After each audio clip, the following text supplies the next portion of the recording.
ओम श्री सद्गुरुदेव भगवान की जय। गुरुर्ब्रह्मा गुरुर्विष्णु गुरुर्देवो महेश्वर गुरुर्साक्षात् परम ब्रह्म तस्मै श्री गुरुवे नमः। ओम श्री सद्गुरुदेव भगवान की जय।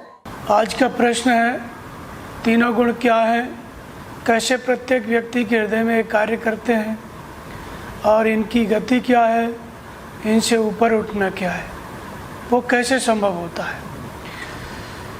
तो तीनों गुणों की चर्चा प्रत्येक शास्त्र में है। रामायण हो, गीता हो, वेद हो, उपनिषद हो, योग दर्शन हो, सभी जगह तीनों गुणों की चर्चा है। और गीता में तो कई अध्यायों में इन गुणों की चर्चा है।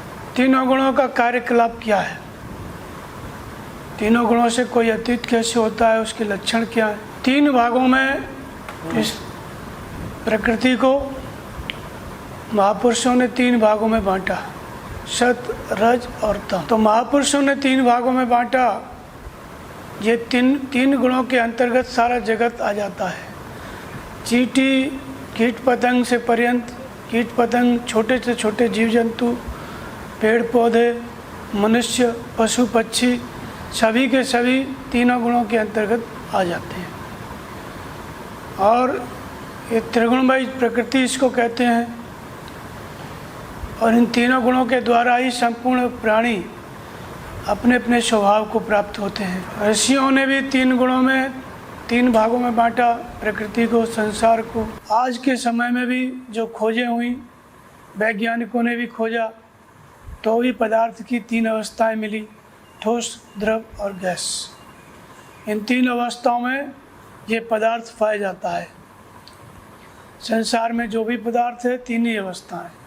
और प्रत्येक पदार्थ का और विश्लेषण करो तो उसके भी तीन ही भाग होते हैं। एकदम सूक्ष्म से अति सूक्ष्म परमाणु तक चले जाओ, परमाणु का भी विभाजन किया तो इलेक्ट्रॉन, प्रोटॉन, न्यूट्रॉन तीन भागों में विभक्त हुआ। तो वैज्ञानिकों ने भी जो शोध किया उसमें भी तीन ही भाग पाए जाते हैं इस प्रकृति के। लेकिन महापुरुषों ने ये बात और पहले ही बता दी कि त्रिगुणमयी प्रकृति है, तीन भागों में रहता है। प्रत्येक वस्तु तीन भागों में यहाँ विभाजित है। इसी बात को गीता अध्याय 14 में पूरा एक गुणों पर ही चर्चा की गई। भगवान ने कहा कि ज्ञानों में भी अति उत्तम ज्ञान को मैं तेरे प्रति कहूँगा, जिसको जान करके तू सदा सदा के लिए मुक्त हो जाएगा। परम भूव प्रवक्ष्यामि ज्ञानानाम ज्ञान उत्तमम यज ज्ञात्वा मुने सर्वे परम सिद्धि मितो गता। जिसको जान करके तू परम सिद्धि को प्राप्त कर लेगा, फिर पुनर्जन्म को प्राप्त नहीं होगा। तो ये तीनों गुण प्रत्येक शरीर में कार्य करते हैं और तीनों गुणों में बंधने के कारण ही ये आत्मा जीवात्मा कहलाता है। भगवान कृष्ण कहते हैं कि मम योनिर महद ब्रह्म तस्मिन् गर्भम ददाम्यहं संभव सर्वभूतानां ततो भवति भारत। ये महाब्रह्म अर्थात अष्टा मूल प्रकृति ही संपूर्ण जीवों की क्या है, योनि है। संपूर्ण भूत इसी अष्टा मूल प्रकृति से प्रकट होते हैं और मैं ही चेतन रूपी बीज से पिता हूँ। अष्टा मूल प्रकृति ही माता है, गर्भ को धारण करने वाली, और मैं ही चेतन रूपी बीज को स्थापित करने वाला पिता हूँ। अष्टा मूल प्रकृति और चेतन आत्मा, इन दोनों के संयोग से इस संपूर्ण भूतों की उत्पत्ति है। जितने भी शरीर उत्पन्न होते हैं संसार में, इन दोनों के संयोग से उत्पन्न होते हैं। अब प्रश्न उठता है कि इन दोनों का संयोग होता कहाँ पर है। ये चेतन आत्मा जड़ प्रकृति में बनती है, ये संयोग कहाँ पर होता है। तो वास्तव में अष्टा मूल प्रकृति का मतलब होता है पांच तत्व। पांच तत्वों का ये शरीर बना हुआ है। प्रत्येक मनुष्य का शरीर क्या है, पंच महाभूतों से निर्मित है। जल, अग्नि, वायु, पृथ्वी और आकाश, ये पांच तत्व हैं। और इसमें मन, बुद्धि और अहंकार, ये तीन को मिला देते हैं तो इसको कहते हैं अष्टा मूल प्रकृति। और इसके अंदर जो चेतन है वो जीवात्मा है, इसी जीवात्मा के अंतराल में परमात्मा का प्रकाश है, ये चेतन है। तो इन दोनों का संयोग है, और जब तक इन दोनों का संयोग है तब तक शरीर उत्पन्न होते रहेंगे। तो ये जो शरीरों में, चेतन आत्मा के शरीरों में आने का जो क्रम है, यही तीनों गुणों के द्वारा होता है। ये तीनों गुण ये जीवात्मा को और अष्टधा मूल प्रकृति को हमेशा जोड़े रहते हैं, यही सेतु का काम करते हैं, कंजक्शन का काम करते हैं। इनके द्वारा ही ये जीवात्मा इस प्रकृति से जुड़ा रहता है, शरीरों में बना रहता है। तो चेतन आत्मा इस जड़ प्रकृति में आता कैसे है? तो इसके लिए ये तीन गुण हैं, तीनों गुणों का चित्त में हमेशा दबाव रहता है। जैसे कहा कि अष्टधा मूल प्रकृति, जिसमें मन बुद्धि अहंकार आता है और ये शरीर आता है, और एक अव्यक्त प्रकृति कहा, उसी को जीव कहा, परा प्रकृति कहा, उसी को चेतन रूपी बीज कहा भगवान कृष्ण ने। तो ये चेतना जो रहती है इस चित्त के अंतराल में, जीवात्मा के अंतराल में चेतना रहती है। इसी चेतना के कारण हम मन से विचार करते हैं। जब मन से विचार करेंगे तो विचार का मतलब होता है योजना बनाएंगे, क्या करना है क्या नहीं करना है। व्यक्ति इसी दिशा में सोचता है क्या करना है क्या नहीं करना है, कैसे इस धरती पर रहना है, जीना खाना है। तो जिस हर प्रकार की व्यवस्थाओं के बारे में पहले मन में वो योजना बनाता है। अब मन की योजनाएं बनती रहती हैं, उनमें से किसी योजना को बुद्धि निर्णय ले लेती है, और जब बुद्धि निर्णय लेती है तो उसी पे चित्त जो है चिंतन करता है। जब चिंतन करता है चित्त, तो उसी में चित्त के अंतराल में ही वो चेतन का प्रतिबिंब रहता है। भगवान कृष्ण कहते हैं कि चेतन रूपी बीज को मैं स्थापित करता हूँ। भगवान परमात्मा की जो चेतना है इसी चित्त के अंतराल में निवास करती है। इसी को परा प्रकृति या व्यक्त प्रकृति या इसी को जीव कहा गया। तो मन ने योजना बनाई, बुद्धि ने निर्णय लिया, और चित्त ने चिंतन किया गहराई से, और फिर चिंतन किया तो शरीर से भी उस काम में व्यक्ति लग गया। क्योंकि पांच तत्व मन बुद्धि अहंकार, जो योजना बनाएगा वो शरीर से रहेगा तभी योजना बनाएगा। शरीर किसी का नहीं है, केवल मन बुद्धि अहंकार ही सिर्फ योजना बना नहीं सकते। बुद्धि बिना शरीर के कुछ नहीं कर सकता।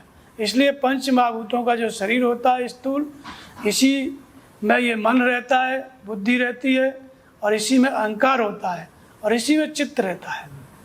तो चित्त के अंतराल में ही वो चेतना का जो प्रतिबिंब है, इसी चित्त को जीव कहते हैं। इसी में चेतना का प्रतिबिंब है, इसी में परमात्मा का ये अंश है, परमात्मा की शक्ति इसी में रहती है।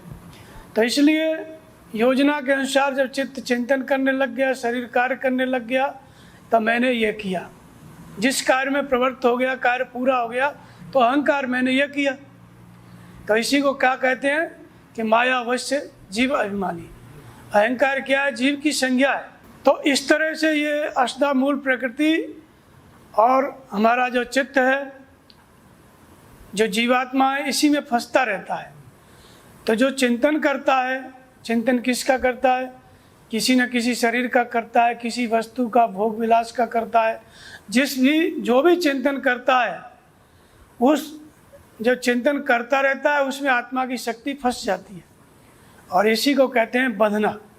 इसी को कहा गया है मन एव मनुष्याणाम कारणम बंध मोक्ष। बंधन और मुक्ति का कारण क्या है? ये मन है। तब जो विषयों में आसक्त मन है वो बंधन का कारण है, और जो मुक्त मन है, विषयों से मुक्त है, विरक्त मन है, वो मुक्ति का कारण है, मोक्ष का कारण है।